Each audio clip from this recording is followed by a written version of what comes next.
write them on the cell phone. Okay, great. Rather than sand. PMTG.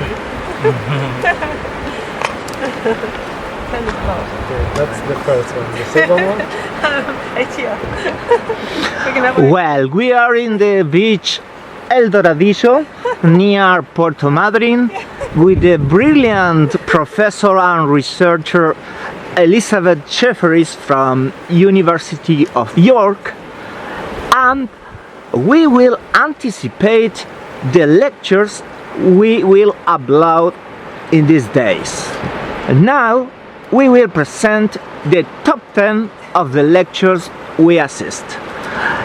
Here's Juan Cruz. Please. Hi, how are you? Hola, ¿cómo están? A todos los cursantes. Here's Gaston. Hi, how are you? And she is Dr. Elizabeth Jefferies. hello. Well, begin with the top 10. In the number 10, the concept of control. Ooh.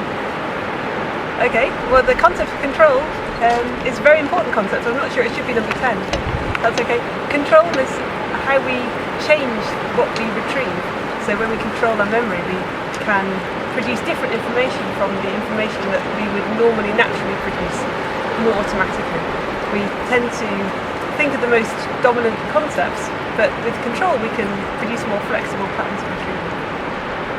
El concepto de control es uno que es bastante importante y tal vez en una próxima lista esté más arriba, pero por ahora permanece en el número 10 y trata principalmente de cómo podemos ajustar o modificar lo que recuperamos. El control sobre la memoria permite una modificación, una adaptación flexible de los conceptos que recuperamos del almacén semántico y de esa manera nos permite recuperar tal vez los aspectos menos dominantes de un concepto para estar adecuados a una tarea específica.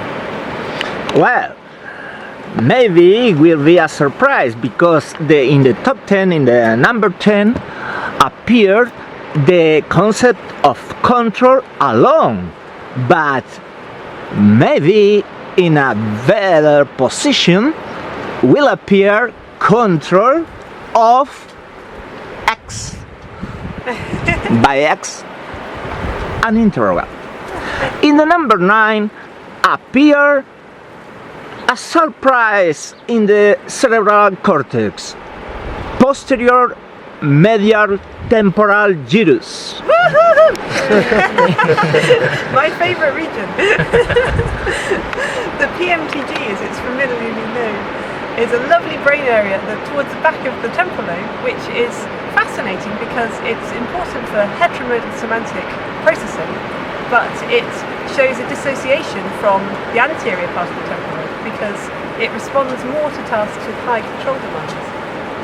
El área temporal posterior media es una de mis áreas favoritas, es un área encantadora, dice Elizabeth Jefferies, de la corteza cerebral y que ubicándose en la parte posterior del lóbulo temporal cumple un rol fundamental para el procesamiento heteromodal semántico, pero interesantemente disociándose del lóbulo temporal anterior porque se activa principalmente cuando la recuperación semántica que debe ser realizada tiene que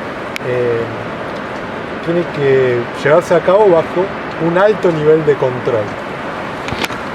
Well, now we are perhaps with the first surprise, because in the number 8 appear with the vote of the people who call our phone the sound of the rabbit.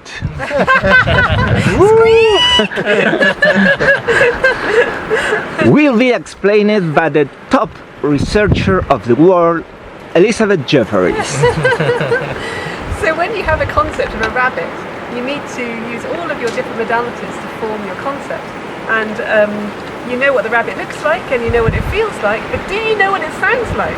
Because I don't. Cuando tenés un concepto, como por ejemplo el concepto de conejo, tenés que formarlo a partir de múltiples modalidades sensoriales. Uno sabe la palabra conejo, sabe cómo se ve un conejo, pero tal vez no sepa cómo suena un conejo. Y un ejemplo de una persona tal sería la mismísima Elizabeth Jeffries, dice ella. Perfect. In the seventh place appear now perhaps a world knowledge film, 101 Dalmatas. 101 Dalmatians is an interesting example of knowledge you have of Dalmatians that's non-dominant. So when you think of a Dalmatian, you normally think, oh, it's a dog, it's got spots, it likes to go for a walk, it chews on bones. But you don't tend to think about the association with the film. And if you want to think about the association with the film, then you need to suppress those other aspects of your knowledge and focus on the relationship with that particular Disney movie. La película Los 101 Dálmatas es un ejemplo muy interesante de un conocimiento no dominante o no prototípico, porque cuando uno piensa en un dálmata, los conocimientos más dominantes que se podrían activar de manera automática serían tales como que tiene una cola, que tiene patas, que ladra. Sin embargo, si se requiriera hacer una asociación entre el perro dálmata y el cine, habría que suprimir esos aspectos más dominantes del concepto perro dálmata para poder llegar al aspecto más específico del concepto, que es que aparece en la película 101 Dálmatas. In contrast with position 7, the position 6 was a topic so complex. The top 6 was distortions in the temporal lobe by magnetic resonance. Yes. Well, one of the problems with MRI is that the higher field strengths can give rise to distortions in parts of the brain which are close to different tissue types. So when you have transitions between brain and bone and air, for example, this leads to signal loss and distortion, so the signal ends up being displaced and recorded in somewhere that it isn't. And this is particularly problematic in the anterior temporal lobes and the orbitofrontal cortex because of their location near the airfield sinuses. And this means that in the literature, the anterior temporal lobe is underrepresented in fMRI studies of semantic cognition. Uno de los problemas que tiene la resonancia magnética, las imágenes de resonancia magnética, es que cuando nos encontramos con una región del tejido en el que tenemos distintos tipos de sustancias, estas pueden reaccionar de manera distinta al campo magnético y generar distorsiones. Por ejemplo, si en una misma área tenemos hueso, cerebro y también tenemos aire, estas sustancias pueden generar que en interacción con el campo magnético haya distorsiones en cómo se captura la señal del cerebro y que entonces la señal que correspondería a una cierta región cerebral, como por ejemplo el lóbulo temporal, termina asignada a otra área cerebral. Este es el caso de la corteza orbitofrontal y los lóbulos temporales anteriores, que son zonas que están muy próximas a los senos que están llenos de aire y también al hueso. Por lo tanto, esto resulta en que en la literatura de imágenes por resonancia magnética, específicamente de resonancia magnética funcional, hay un submuestreo de estudios que obtengan activación significativa de estas áreas cerebrales distorsionadas. Well, in the top 5, and contrast again, appear a concept that is linked with this subject. Gato. No. Oh, The top 5 was: is possible that cannabis increase the control in semantic aphasia? I couldn't possibly speculate. No podría ni siquiera especular. Gato, do you want to explain your hypothesis? No haré afirmaciones ni negaciones de mí. I don't know. What's a silly question? I want denial confirmed. But you have a deep intuition that I don't know. It was another lady talking about this, and I put on this question and well, divagué sobre la pregunta anterior. then you regret about your concept? Creo que pensando bien la pregunta claramente no tenía sentido con el concepto de control. Todo lo contrario, porque el THC inhibe el sistema nervioso en sus receptores naturales en donde se toma, entonces no tenía sentido que tuviera un favorecimiento del control, así que bueno, pensándolo bien no era una buena pregunta. Perfect. Now the fourth position is very well positioned. Then we are entering in the main concepts of these lectures. The lectures were brilliant. This is only a joke that we are doing, but some of the concepts are well explained. In the fourth place appear anterior temporal lobe. I love the anterior temporal lobes. Well, the anterior temporal lobes are the front parts of the temporal lobe, as they say, and they're a very important region for representing heteromodal concepts. And the concept that we have about them is that they integrate information from lots of different sensory systems to form these heteromodal concepts. Amo los lóbulos temporales anteriores, son la parte más frontal, se podría decir, del lóbulo temporal y tienen un rol muy importante para la generación y el almacenamiento de los conceptos heteromodales. Hablamos de conceptos heteromodales porque el lóbulo temporal anterior está encargado de integrar los distintos tipos de informaciones de modalidades específicas que provienen de otras regiones cerebrales. In the third place appear the spokes. Chan, chan, chan.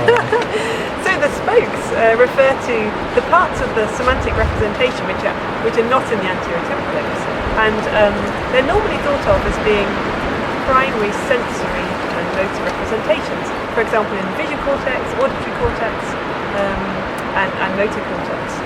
But there might also be some other kinds of spokes. So emotional valence, represented, for example, in the orbitofrontal cortex, or praxis, hand gestures, which you know about for physical objects that you can hold. Los spokes serían la otra parte de las representaciones semánticas, si es que ya hablamos de los lóbulos temporales anteriores, que serían el hub. Los spokes generalmente o tradicionalmente se han considerado las partes del cerebro que proveen la información específica de cierta modalidad para la formación de un concepto, y generalmente se considera que el tipo de información que proveen es sensorio-motor. Por ejemplo, se puede hablar de información auditiva, visual o motora. Sin embargo, también recientemente se ha comenzado a hablar de otros tipos de spokes, como por ejemplo los spokes emocionales, que estarían vinculados con la valencia de que tiene un concepto, o también de los spokes de praxis, que son las acciones que es posible llevar a cabo con un cierto objeto. In the number 2, I need to recognize that 80% of our audience, that is calculated in 1,002,000 persons, vote for this sentence: operations that allow the abstraction. Ooh, abstraction. I'm glad we've got abstraction. Abstraction is the process of moving away from the physical characteristics of things to through the process of integration of different aspects of knowledge. So if you have, for example, both visual and auditory properties of an object, then those are quite concrete properties because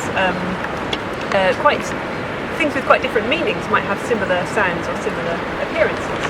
But through the process of increasingly integrating this information, you can abstract representations away from the surface features, the kind of obvious things that you can see and hear, and form more deep representations of the meaning. El proceso de abstracción generalmente se considera como alejarse en términos cerebrales de las características más físicas que tiene una representación semántica, que podrían considerarse generalmente los spokes. A la medida que se va integrando esa información, que podríamos decir que es la más superficial, la más concreta, como por ejemplo la información visual, auditiva, que incluso la pueden compartir muchas cosas que tienen un significado totalmente distinto, es que en la integración se llega a un concepto mucho más profundo, y es en esa abstracción de las distintas propiedades de distintas modalidades se arriba al concepto menos superficial posible, que es el más abstracto. The top one was very easy, but win by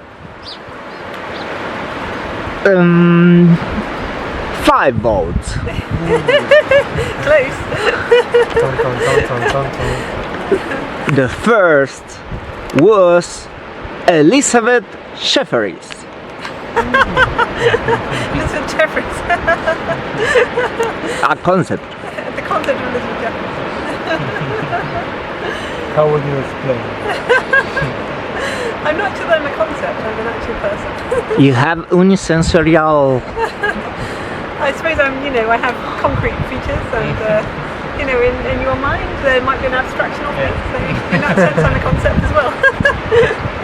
Tengo características físicas concretas y también en sus mentes estoy como una representación abstraída, abstracta. Bueno, esta fue una presentación de las clases. Las clases fueron realmente brillantes y hay una clase más, y acá estamos con el encargado de la filmación, el encargado de todo el proceso audiovisual. Una enorme tarea de una gran persona y que hemos colaborado juntos muchísimos años y la amistad continúa. Gastón, tu valoración del encuentro. Creo que ha sido de mucho aprendizaje, y no solo en lo conceptual, sino de la persona de Beth, que con mucha humildad nos ha mostrado que a pesar de la gran cantidad de conocimiento y de su experiencia y su publicación e investigaciones, se puede tener una personalidad muy humilde y muy agradable, y enseñarnos con total facilidad y con total humildad todo lo que ella sabe. Estoy muy agradecido por eso. Gracias.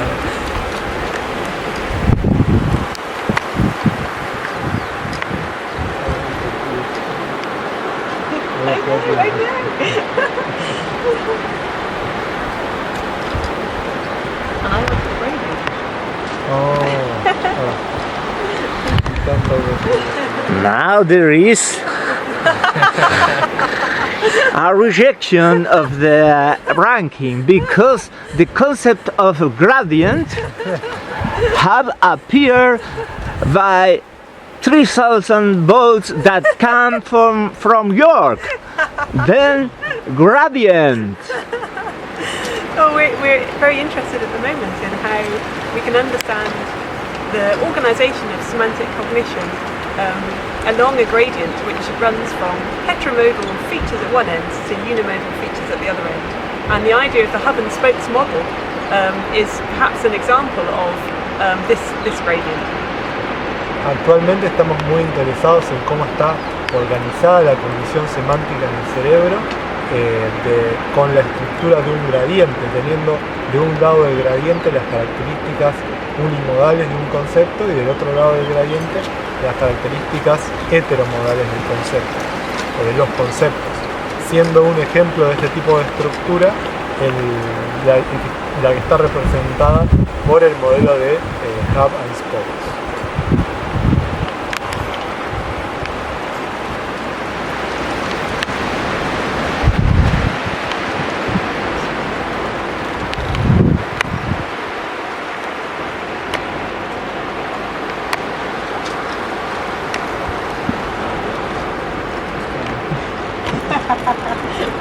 What time is it? 6 menos cuarto.